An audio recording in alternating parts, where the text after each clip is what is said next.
Bonjour à tous, aujourd'hui c'est déjà mercredi et vous avez été très nombreux à liker ma dernière vidéo. On a fait je crois plus de 1500 likes, donc déjà merci. Et aujourd'hui du coup on est parti pour 6 minutes.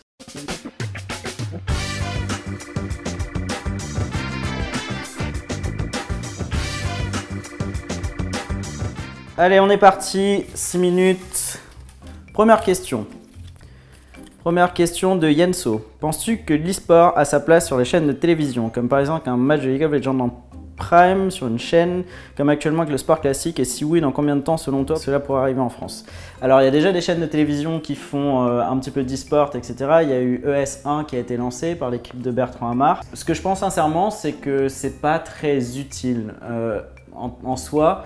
Vu qu'on a déjà de l'e-sport sur internet, je vois pas l'intérêt de le ramener sur le média de la télévision. Ça ferait un double en fait.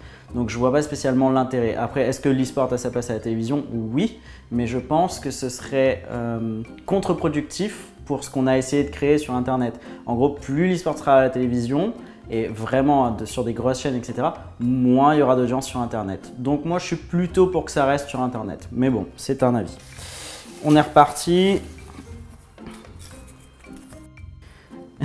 Vincent Barraud me demande, est-ce que tu es sponsorisé Guess? C'est un Guess encore aujourd'hui? Oui, c'est encore un Guess. Non, je ne suis pas sponsorisé Guess, mais en fait, il faut savoir que j'ai toujours une marque favorite dans mes...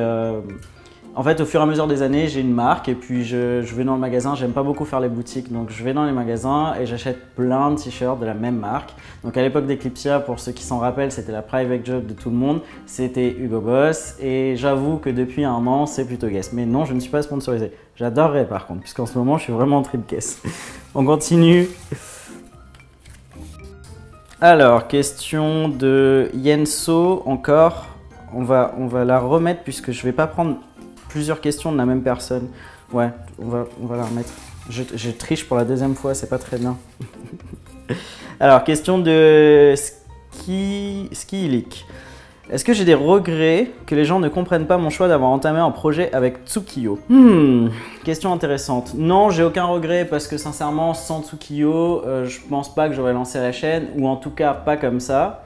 Et je pense que Tsukiyo a une mauvaise image par rapport à plein de choses qu'il a fait, mais ça ne correspond pas du tout à la personne que moi je connais en perso. Je me suis déjà embrouillé avec Tsukiyo dans le passé, quand il a fait des trucs putaclic, etc.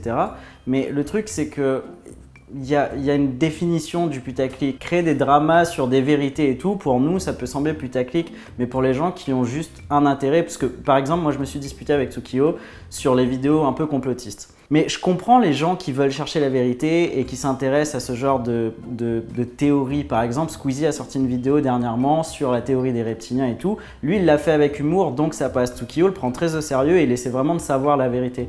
Donc non, j'ai aucun souci avec ça, parce que de toute façon, ma chaîne YouTube sans Tsukiyo, elle existerait peut-être même pas, donc non, j'ai aucun souci. Par contre, on a beaucoup de discussions avec Tsukiyo parce que j'aimerais qu'il fasse comprendre aux gens que c'est vraiment plus que du putaclic, c'est vraiment de la recherche de vérité en fait.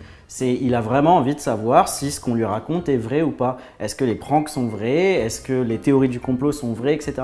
Et moi, ce que j'essaie, en tout cas, en ce moment, ce que j'essaie d'apporter à Tsukiyo, c'est vraiment qu'il soit un peu plus transparent dans son discours et qu'il explique bien ses intentions. Parce que je pense qu'il y a un problème d'intention que vous lui donnez. Vous pensez qu'il veut absolument faire des vues pour des vues, et la réalité, c'est que c'est faux. Et s'il travaillait mieux son discours, donc dans le fond, j'aime bien ce que fait Tsukiyo. Dans la forme, en tout cas, moi, j'essaie de lui faire travailler dessus. Mais bon.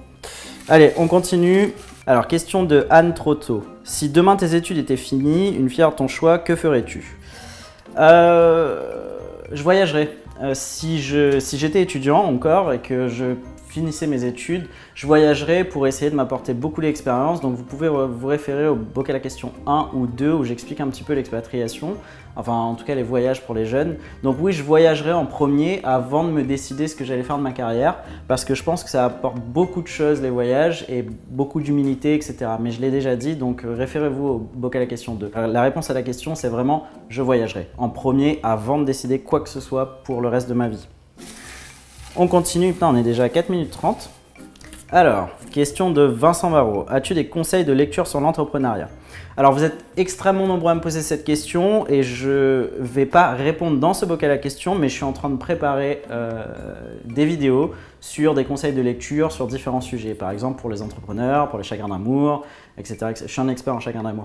Donc pour les entrepreneurs, pour les chagrins d'amour, pour les amitiés improbables, etc. Donc je vous prépare une petite vidéo où il y aura des conseils de lecture. On continue. Question de The Kassurion. Quels sont les meilleurs moyens pour trouver des investisseurs selon toi? De faire un très bon dossier, je vais essayer d'aller vite, comme ça je mets plus de questions. De faire un très bon dossier, d'être très sérieux dans ta demande et d'envoyer des emails au maximum de monde sans attendre une réponse. Par exemple, il y a beaucoup de gens qui me disent hello, est-ce qu'on pourrait discuter pour un investissement potentiel? Vous avez 80% de chances que ce ne soit pas répondu. Par contre, quand je reçois des trucs genre hello, voici mon dossier complet, est-ce que tu peux l'analyser et tout? On va regarder et en fonction de notre intérêt, on va répondre. Donc si vous voulez choper des investisseurs, moi je vous conseille d'être le plus complet possible dans vos demandes. On va partir sur une dernière question parce qu'on est à 5 minutes 40. Hop, on va prendre une tout au fond.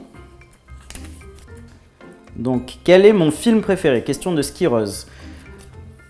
Mon film préféré, j'ai plein de films préférés dans des catégories différentes. Donc un de mes films préférés c'est The Notebook, je sais c'est un peu à l'eau de rose. J'aime aussi beaucoup Moulin Rouge, dans un style complètement différent. Je suis vraiment fan de Interstellar. Donc j'ai pas une réponse particulière à celle-ci, mais en gros j'ai un film préféré par catégorie. Donc voilà un petit peu, je vous ai donné quelques films. Donc on est déjà à 6 minutes 27, j'ai clairement dépassé le compteur. On va continuer comme ça pour les prochains bocal à questions, on va rester sur 6 minutes. Je sais que la stratégie YouTube voudrait que je vous demande plus de likes pour faire encore plus long, mais je pense qu'après on perdrait l'intérêt du bocal à questions. Par contre, ce que je peux vous dire, c'est qu'aux 10 000 abonnés, je ferai un bocal à questions de 10 minutes. Donc voilà, je vous retrouve la semaine prochaine pour le bocal à questions et dans la semaine pour vous donner plus de news sur mes autres projets. Ciao, bye bye!